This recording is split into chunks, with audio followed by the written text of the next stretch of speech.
You're watching KTUU, Channel 2, Anchorage, Alaska's news source. And now, the state's #1 evening news team. This is the Channel 2 News Late Edition. Good evening, everyone. New tonight, we have dramatic video of a local coffee stand being robbed today. It's a coffee stand that has a tragic past when it comes to crime. Now, in the security camera video, the thief can be seen climbing into the coffee stand window. The barista immediately runs away to escape. The robber then cleans out the cash register and leaves the same way he got in, through the window. Now, police say he got away with an undisclosed amount of cash. And according to APD, this all happened around 2:30 today at the Common Grounds coffee stand on Tudor Road. Now, the robber was not armed, and police say nobody was hurt. Now, you might remember this was the same coffee stand where barista Samantha Koenig was kidnapped from back in 2012. Investigators say she was murdered by serial killer Israel Keys. He committed suicide while awaiting trial. We'll keep you updated on the story on KTUU.com. An Anchorage woman reported missing in Delta Junction has been found alive. According to authorities, at about 3:45 this morning, troopers were told that 23-year-old Tatiana Ionashku was located and was with her family. She had been missing since June 30th, when troopers say she ran her car into a parked vehicle in Delta Junction and then ran away on foot. Now, troopers say that Ionashku had come upon a man camping along a river near Delta Junction. He gave her food and warmed her up before taking her to her family. Now, Channel 2 did speak with her roommates before she was found. This is what they had to say. It's just not like her to ever be missing. Some people, you know, you can kind of assume maybe they're missing, but she's always been very punctual, so this is very unlike her. I thought maybe like on day one she's hiding, but by now it's like it's Tuesday already. It just doesn't seem normal. Officials with the Chugach National Forest are reminding hikers now to be cautious around glaciers after a woman was killed by a collapsing ice cave. It happened yesterday at Byron Glacier in Portage Valley. 32-year-old Brittany Catherine Bogle of Minnesota was killed. 2 other people were injured after officials say an ice cave collapsed on top of them. A man and a 6-year-old boy managed to escape. The Chugach National Forest is urging hikers to be careful, saying that glaciers like Byron may look stable, but can definitely pose a number of dangers. Family members of Brittany Bogle released this statement this afternoon, quote, "Brittany loved to travel and explore the world and left us doing what she loved. Her mom, dad, and brothers were with her until the very end of her last earthly adventure." Anchorage police have identified the body of a man found on the mudflats on Saturday. Police say the man is 27-year-old Robert Dushkin III, who disappeared back in January. Dushkin was from the village of Sand Point and was living in Anchorage at the time of his disappearance. He was last seen on January 7th in South Anchorage. Autopsy results are pending, but investigators do not believe this death is suspicious at this time. Well, under fire, the head of the EPA resigned today. Alaskans in both industry and conservation are weighing in on what Scott Pruitt's exit means to the state of Alaska. Channel 2's Derek Minnemeyer joins us now with that story. Derek? Mike, Alaska and Pruitt haven't always seen eye to eye. If you remember back in May when Senator Lisa Murkowski expressed concerns about allegations against the former EPA secretary. I am concerned that many of the important policy efforts that you are engaged in are being overshadowed because of a series of issues related to you and your management of the agency. Murkowski was referring to a $43,000 private office booth Pruitt allegedly purchased for telephone calls. I share your concerns about some of these decisions. I want to rectify those going forward. I also want to highlight for you that some of the criticism is unfounded and I think exaggerated. Murkowski said she was worried about the allegations undermining the Trump administration's pro-business regulatory rollbacks. But Pruitt accomplished that on his own in January after lifting Obama-era restrictions on mining in the Bristol Bay region, then changing his position, reinstating those restrictions. Decisions that had the effect of straining friendships with Alaska industry and giving more ammunition to critics in conservation groups. Hey, hey, ho, ho, corporate greed has got to go, hey, hey. Scott Pruitt's just the latest of a revolving door of Washington bureaucrats who have unfortunately been given the power to decide the future of the Pebble mine. He was a corrupt individual, and it was clear for everyone to see that. And are they going to replace him with somebody better? It's hard to imagine at this point.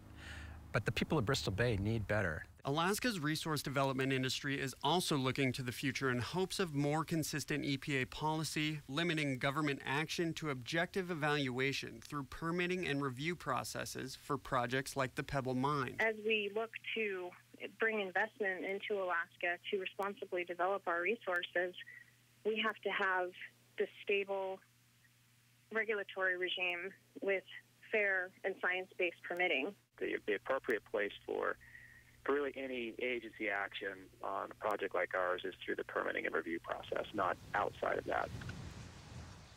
The EPA is now being led by Andrew Wheeler, former coal lobbyist who served under Pruitt as deputy administrator. Alaska conservation groups are hopeful that Pruitt's resignation will open the door for the state to take more control of its resources. Mike? All right, thanks, Derek. More big decisions in D.C. that could affect Alaska. The United States is set to impose tariffs tonight on billions of dollars of Chinese imports, and China has threatened to retaliate immediately with its own tariffs. So how will this affect Alaska? Well, officials involved with fish marketing and economics say they're very concerned because of the importance of the billion-dollar Chinese market for Alaska fish. That's Alaska's single largest international market. We spoke with Governor Bill Walker during the NewsHour this evening about the tariffs. It certainly could have an impact. It's probably too soon to say exactly what kind of impact. We hope it's not long term. We hope that this is something that's resolved in a matter of weeks, if not months.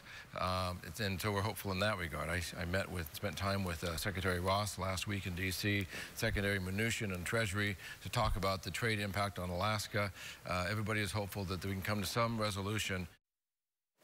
Even though the tariffs are expected to start tomorrow, experts say it could be days or even weeks before we know the true impact and whether the Chinese will actually impose their own tariffs. Also on the political scene tonight, a person who does not live here in Alaska is running for election to represent Alaska in Congress. So how can that possibly happen? Well, this is the campaign website for Carol Hafner, who is running for Alaska's only seat in the House of Representatives. And according to her filing, she lives in Box Elder, South Dakota. Now, officials say the U.S. Constitution allows this because the only requirements are that candidates must be a U.S. citizen for 7 years, be 25 years old, and a resident of the state on the day they are elected into office. Now, this means if Hafner is elected by Alaskan voters, she would have to move to Alaska. That's something the Division of Elections says hasn't happened because no out-of-state candidate has ever won. It also says this is not the first time people from out of our state have filed to run here. The most recent one was in 2014. We had a person run for U.S. Senate who was registered or was in another state. And if you want to vote in this year's August primary elections, the deadline to register to vote is July 21st and 22nd. Well, the warm days of summer are upon us now. Jackie is in with word of a cool down coming our way. That's right. While temperatures will remain hot through the day Saturday, there are cooler temperatures on the horizon. But for the next couple of days, highs will still range from 75 to 82 degrees. It's a beautiful night out there right now. We're currently at 67 degrees. It's always better when we have sunshine to enjoy our sightseeing or summer activities with. So for the next 3 days, we are going to continue to see, next two, it's sunshine. Up to 78 degrees for Friday, 75 degrees for Saturday, but could go into the lower 80s. We'll have more in your forecast coming up a little later, and that cooler weather pattern, I'll have the details. All right, Jackie, we'll see you back in just a few minutes. #1 news team. This is Channel 2 News. Mother Nature is turning up the heat all across the nation. From coast to coast, temperatures are rising, fueling wildfires in several states. From California to Colorado, explosive conditions are forcing thousands of people to flee their homes. In the mountains, 3 hours outside of Denver, the most destructive fire this year has incinerated over 100 homes, and crews are losing more ground every day. The spring fire, charring 95,000 acres outside of Salt Lake City, new evacuation orders for hundreds of residents in danger. And drought-like conditions are fueling fires across California. In all, 60 large uncontained wildfires are sweeping across 11 western states.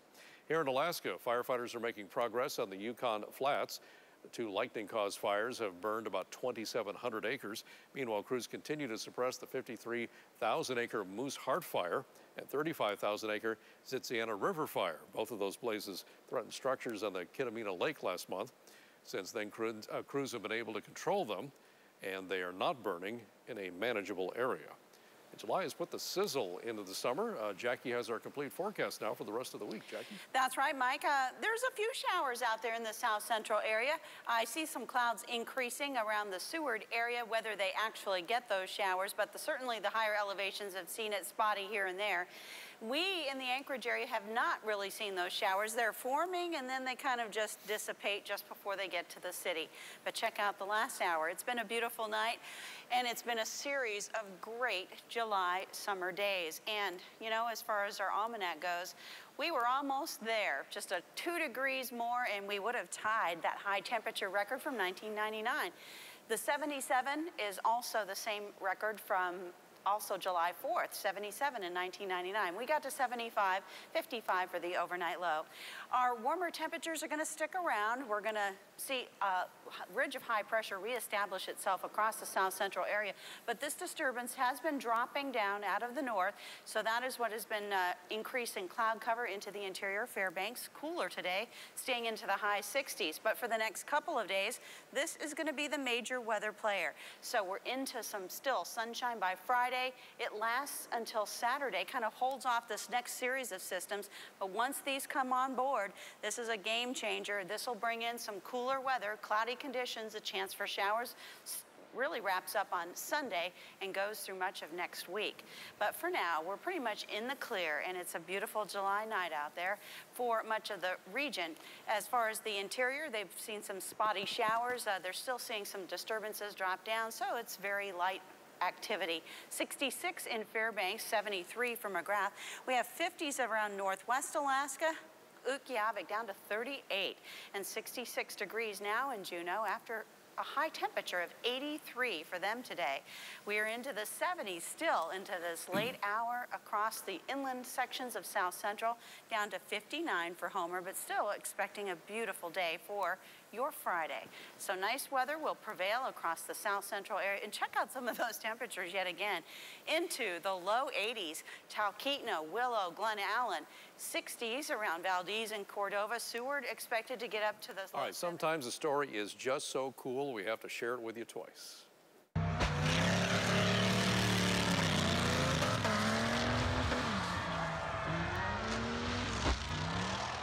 Okay.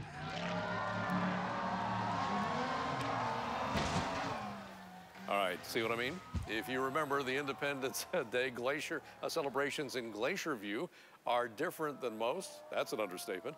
This year was a little different because they added the second track to launch cars into the air and watch them crash down the side of the cliff. Arnie Hernsar, had the idea to launch cars in this lofty cliff when he says his wife hit a moose with her car and it was no longer drivable. We take all the glass out of them, take any bad fluids, and there's nothing bad about any of this stuff as far as the environment goes. And with all the glass being gone, cleanup is so much easier. All right, because we know that you just can't get enough of cars getting launched off a cliff. We've posted an extended video of all this with some best of moments on our website. Just go to the story on KTUU.com. It is definitely worth the click. Alaska Fish and Game is reminding Alaskans that when dip netting opens next week on the Kenai River, keeping kings is not allowed. The dip net fishery opens on July 10th and goes through July 31st. But because of anticipated low returns, fishing for king salmon will be prohibited. Now, if you catch one, it must be returned. If you hook one, you cannot take it out of the water, and it must be released immediately unharmed. Fish and Game says the king salmon runs throughout Cook Inlet have been low this season. The weak return has prompted closures and restrictions all across Alaska. The department says it will continue to monitor the Kenai River run as it develops. Now, the Special Olympics USA Games are almost over, and Team Alaska has been strictly business over the past 2 days. Palmer's Garrett Stortz winning the Level 5 golf events. Congrats to him, and even better dressing. Now, 84-91 and an 87 is what he's shooting. The unified bowling team took second place as well, while Aisha Abdul-Jalil placed 5th in the 200-meter run. Pam Stevens competing in powerlifting, taking home second place. She got third finishes in bench, deadlift, and overall.